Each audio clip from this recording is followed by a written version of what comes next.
कोई आपसे पूछे कि भगवान कैसे हैं तो कह देना सच्चिदानंद रूपाय। वो कैसा है? बोले सत चित आनंद। हलवा बनाना हो तो आप लोग हलवा कैसे बनाते हैं? माताएं जानती होंगी, आप लोग तो नहीं जानते ना? कि जानते हैं? कलयुग में कुछ कहा नहीं जा सकता और कोई बुरी बात भी नहीं है। वैसे हलवा बनाना हो तो कैसे बनाएंगे? 3 चीज़ मिला दीजिए, आटा, शक्कर, घी। 3 को मिला के पका दिया तो क्या बन गया? कहिए, हलवा। 3 मिला दीजिए, सत चित आनंद, क्या बन गया? परमात्मा।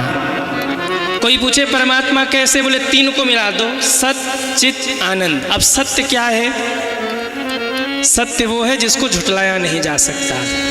आपने अनुभव किया होगा, दुनिया में आप कितना भी झूठ बोल लें, लेकिन जब भी आप भगवान के सामने जाते होंगे तो मन ही मन कहते होंगे, प्रभु आपसे झूठ बोल के क्या करेंगे?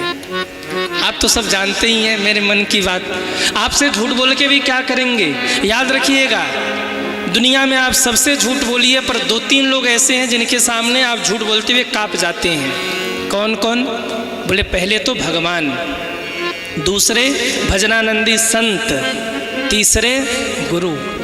दुनिया से भले आप झूठ बोलिए, लेकिन कई बार इन 3 के सामने झूठ बोलने में हृदय कांप जाता है। परसों मैं भी पवई में कथा कर रहा था, एक माताजी ने दीक्षा लिया था, वो मेरे से मिलने आई। बोले गुरुजी, पतिदेव दान नहीं करने देते और मैं रोज के खर्चे से 2 रुपया, 4 रुपया, 5 रुपया निकाल के जुटाती हूँ। 10 रुपये, 20 रुपये, 100 रुपये जो भी मिल जाए जुटा लेती हूँ, और जुटा करके जब भी दान करने की बात आ जाए तो दान कर देती हूँ।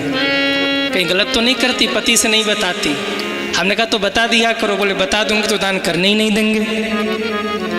तो बोले हमसे क्यों बता रही है? बोले गुरुदेव अब आपसे क्या छुपाना, आप गुरु हैं तो गुरु से झूठ थोड़ी बोलेंगे। कुछ लोग ऐसे हैं जिनके सामने आप झूठ नहीं बोल सकते। किसके सामने?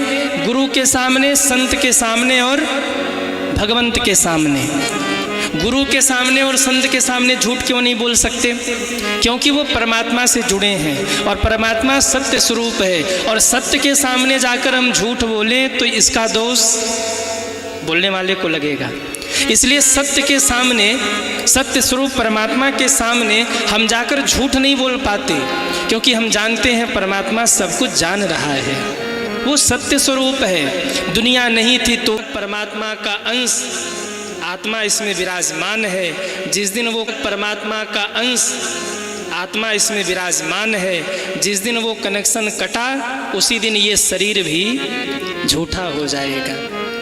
जो बच्चे कहते थे ना, बाबूजी हैं हमारे, माताजी हैं हमारी, हाँ, जो बहू कहती थी सास है हमारी, मरने की देरी है नहीं, सब रोना शुरू करेंगे।